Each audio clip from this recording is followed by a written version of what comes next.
Hi friends, നമ്മൾ ഇന്നൊരു വാൾ fan motor എങ്ങനെ ചേഞ്ച് ചെയ്യാം, കത്തിപ്പോയ വാൾ ഫാനിൻ്റെ മോട്ടോർ എങ്ങനെ മാറ്റി നന്നാക്കിയെടുക്കാം എന്നാണ് കാണാൻ പോകുന്നത്. വാൾ ഫാനിൻ്റെ ബാക്ക് സൈഡിലുള്ള വയറിൻ്റെ കണക്ഷൻ വരുന്ന ഭാഗങ്ങൾ മൊത്തം അഴിച്ചെടുക്കുകയാണ് ചെയ്യുന്നത്. ഇതിൻ്റെ ഫ്രണ്ടിലെ ഈ ക്യാപ്പിൻ്റെ 4 സ്ക്രൂ അഴിച്ചു കഴിഞ്ഞാൽ ഈ മോട്ടോറിൻ്റെ ഭാഗം നമുക്ക് ഇതുപോലെ അഴിച്ചെടുക്കാം. ഇതിൻ്റെ ബാക്കിലെ ഒരു സ്ക്രൂ കൂടി അഴിച്ചാൽ ഇതുപോലെ ഇതിൻ്റെ ബാക്കിലെ കേസും അഴിച്ചെടുക്കാം. ഇനി നമുക്ക് മോട്ടോറിനെ ഇതിൽ നിന്ന് വേർപെടുത്താം. ഒറ്റ സ്ക്രൂവിലാണ് ഈ മോട്ടോർ ഫിറ്റ് ചെയ്തിരിക്കുന്നത്. ഈ മോട്ടോർ അഴിച്ചെടുത്തതിന് ശേഷം നമുക്കിതിൻ്റെ ഓസിലേഷൻ കേബിളുകളും മറ്റും അഴിച്ച് ഇതിനെ മാറ്റിയെടുക്കാം. ഓസിലേഷൻ കേബിൾ ഒരു ലോക്കിലാണ്. ഇതുപോലെ ഒരു പ്ലെയർ ഉപയോഗിച്ച് ഇതിൻ്റെ ബാക്കിലെ ആ ലോക്ക് തിരിച്ചു കഴിഞ്ഞാൽ നമുക്കിതിൻ്റെ കേബിൾ അഴിച്ചെടുക്കാം. ഈ ഒരു സെക്ഷനാണ് ഇതിൻ്റെ ഓസിലേഷൻ സിസ്റ്റം. അങ്ങോട്ടും ഇങ്ങോട്ടും തിരിയാൻ വേണ്ടി ഉപയോഗിക്കുന്ന ആ ഒരു പൽചക്രങ്ങളാണ് ഇതിൽ വന്നിരിക്കുന്നത്. ഇതിൻ്റെ കേബിളിനെ ഇതേപോലെ ഒരു ഫൈബർ ലോക്ക് ഉപയോഗിച്ച് ലോക്ക് ചെയ്തിരിക്കുകയാണ്. ഈ ലോക്ക് ഇതിനെ സിമ്പിളായിട്ട് നമുക്ക് അഴിച്ചെടുക്കാം. ഇനി പുതിയ മോട്ടോർ ഇതുപോലെ നമുക്ക് വാങ്ങാൻ കിട്ടും, മാർക്കറ്റിൽ അവൈലബിൾ ആണ്.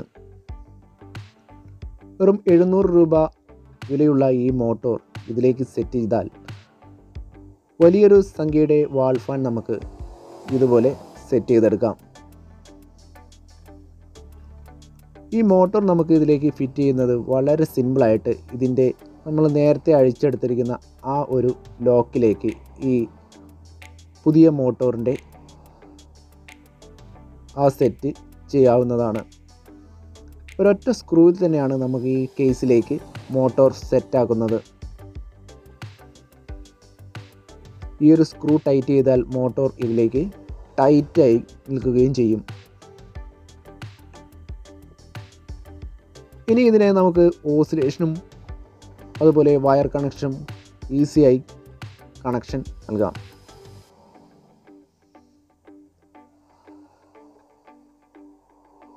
ഇതാണ് ഇതിൻ്റെ ഓസിലേഷൻ സെറ്റ്. ഈ ഒരു ചെറിയ കമ്പി കഷ്ണം ഇതിലേക്ക് ഫിറ്റ് ചെയ്യുമ്പോഴാണ് ഈ ഫാൻ റൊട്ടേഷൻ ചെയ്യുന്നത്. ഇനി ഈ റൊട്ടേഷൻ ചെയ്യാനുള്ള നമ്മൾ താഴേന്ന് വലിക്കുന്ന ആ കയറ് ഇതിലേക്ക് സെറ്റ് ചെയ്യുന്നതാണ് ഈ കാണുന്നത്. പുതിയതായി വാങ്ങിയിരിക്കുന്ന ഈ മോട്ടോറിൻ്റെ ബാക്കിലുള്ള ഈ ഒരു സ്ട്രിപ്പിലേക്ക് ഇത് സിമ്പിളായിട്ട് തന്നെ നമുക്ക് ലോക്ക് ചെയ്യാവുന്നതാണ്. ഈ ഒരു ലോക്കിലേക്ക് ഇട്ടതിന് ശേഷം ഒരു പ്ലെയർ ഉപയോഗിച്ച് നമുക്ക് ഇതിനെ ഈ ലോക്ക് സെറ്റ് ചെയ്യാവുന്നതാണ്. ഇതുപോലെ തന്നെ വളരെ ഈസി ആയിട്ട് നമുക്കിതിൻ്റെ കേബിളും ഇതിൻ്റെ താഴത്തെ റോട്ടറി സ്വിച്ചിലേക്ക് കണക്ഷൻ നൽകാം. വളരെ ഈസി ആയിട്ട് തന്നെ നമുക്ക് ഇതിൻ്റെ ഹോളിലൂടെ എടുത്തതിന് ശേഷം ഇതിൻ്റെ സ്വിച്ച് കണക്ഷൻ ഈ താഴെ ഭാഗത്തായി നമ്മൾ നേരത്തെ കട്ട് ചെയ്തെടുത്ത ആ ഭാഗത്ത് കളർ കോഡ് നോക്കി നമുക്ക് കണക്ഷൻ ഈസി ആയിട്ട് നൽകാം. ഇതിലെ കറുപ്പ് വരുന്നതാണ് ഇതിൻ്റെ ന്യൂട്രൽ ഭാഗം. അത് ഡയറക്റ്റായിട്ട് ഒരു കേബിളിലേക്ക് നമ്മൾ കണക്ഷൻ നൽകാം. മറ്റു വരുന്ന 3 കേബിളുകളാണ് ഇതിൻ്റെ സ്പീഡ് കൺട്രോളറായി നമ്മൾ ഉപയോഗിക്കുന്നത്. അതിൽ ആദ്യം കട്ട് ചെയ്തിരിക്കുന്ന അതേ 3 കേബിളിലേക്ക് നമുക്ക് ഈ 3 കണക്ഷനും ഈസി ആയിട്ട് തന്നെ കണക്ഷൻ നൽകാം. നമ്മുടെ വീടുകളിലെ വാൾ ഫാൻ്റെ മോട്ടോർ വളരെ ഈസി ആയിട്ട് നമുക്ക് തന്നെ ഇതുപോലെ മാറ്റിയെടുക്കാവുന്നതാണ്. ഇനി ഇതുപോലെ ഇത് നമ്മൾ അഴിച്ച അതേപോലെ തന്നെ എല്ലാം ക്ലോസ് ചെയ്യുക. എല്ലാ ബോക്സുകളും സ്ക്രൂകളും ഇട്ടതിന് ശേഷം നമുക്കിതുപോലെ പെട്ടെന്ന് തന്നെ സെറ്റ് ചെയ്തെടുക്കാം.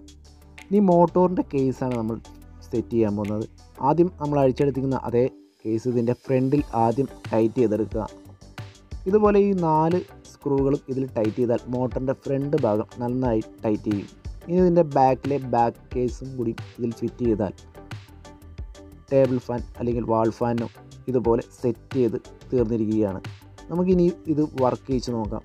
വളരെ സിമ്പിളായിട്ട് തന്നെ ആദ്യത്തെ അതേ സ്പീഡിൽ തന്നെ ഇത് വർക്ക് ചെയ്യുകയും ഇതിൻ്റെ ഓസിലേഷനും അതുപോലെ തന്നെ വർക്ക് ചെയ്യുകയും ചെയ്യുന്നുണ്ട്. ഇനി ഇതിൻ്റെ കയറുകൾ പിടിച്ചു വലിക്കുമ്പോൾ ഓഫ് ആവുന്നുണ്ടോ എന്ന് നമുക്ക് ഇതുപോലെ ടെസ്റ്റ് ചെയ്തതിന് ശേഷം നമുക്ക് ഇത് ഭിത്തിയിലേക്ക് ഫിറ്റ് ചെയ്യാം. വീഡിയോ ഇഷ്ടപ്പെട്ടാൽ സബ്സ്ക്രൈബ് ചെയ്യുക, ലൈക്ക് ചെയ്യുക.